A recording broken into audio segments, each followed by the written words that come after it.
Thank you for coming to my show. Okay, so the only thing that I want to tell you tonight is that, okay, so that game there with the swords, with the blocks, with the rectangles, that was made in a program called the Games Factory 2, which is free on the internet. The bras that we use for this game were bought at a 99-cent store. Any of you could have made any of these games. You all can make video games. You all should make video games. You should just fucking do it. Because for so long, we've let so few people be allowed to make video games. We've left video games in the hands of the few, and they've given us fucking Gears of War, and Gears of War 2, and Gears of War 3. I want everyone in this fucking room right now to go home and make video games. Don't go home yet. Don't go home yet, because we're not done yet. But when you do go home, make games, tell your friends, go in glorioustrainwrecks.com. You will find things that will help you make games. Just do it. Do it. We need it. Games need all of you. And have a good time. Good night.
Welcome to Brooklyn.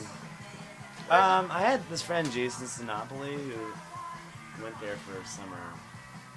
He was involved with some kind of activist theater group. How did you get invited to play on this show tonight? I'm like good friends with Secret Project Robot, and but actually Joe Selena from Babycastles asked me to play. Okay. Do you do some other art except? Yeah, Except I do. the music? I do like more paintings. Big crazy sumi ink drawings, and I have this other band called Dub No Dub. What is it like? It's also a shopping cart. It basically, in Dub No Dub, I'm Dr. No No, and I landed here from Uranus, and I found a shopping cart. That was like the first thing I found, and I ended up pushing the cart through Brooklyn, and I meet this guy Smoke Machine along the way, and we like kind of meet in this alley, and we definitely don't speak the same language, but I kind of like start messing around with the cart, and he starts messing around with this mysterious gray suitcase that he has, and we ended up talking to each other, and so it's like this ongoing conversation me and this other alien have. Where we can find your paintings or your music online in the cyber world? In the cybernets. How we should look for you? What is your most common pseudonym there? Stowishere.com.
the curator of tonight's event, Anna. Hi, Anna. How are you?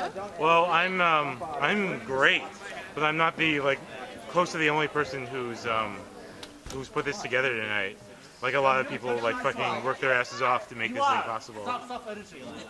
You created this game with the bras and I created the game with the bras, right? but the bras were actually not my idea. It was all Lauren and Saeed came up with the bras, and they were working like all night to put them together.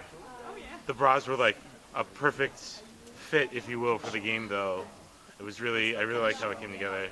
How long did it took you to create this game? This game I made in like a week. It was like I made this game in a real hurry because it was after GDC and before I came out here. I had to get it done like really quickly. So it's a little slapdash in some ways. Did you create a lot of games before that?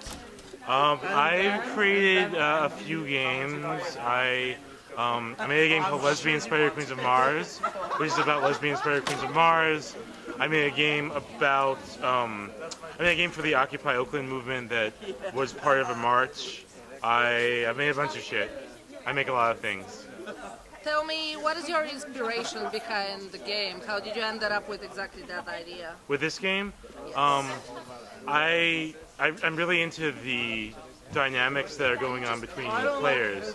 And a while ago, like years ago, I made what was essentially a two-player version of this game called Mindfuck, which was a two-player game where each player has only one button, and the only decision is when to push that button. The player who presses it first wins, but the amount they win is dependent on how long they wait.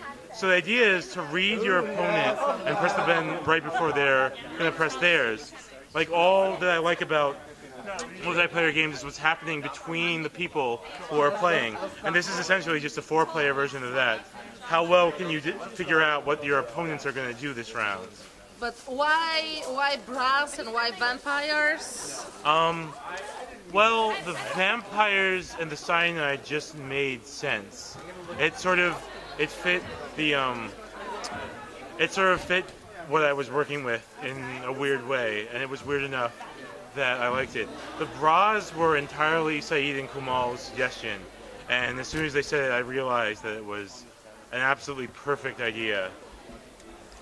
Tell me something about you. Where you have been born?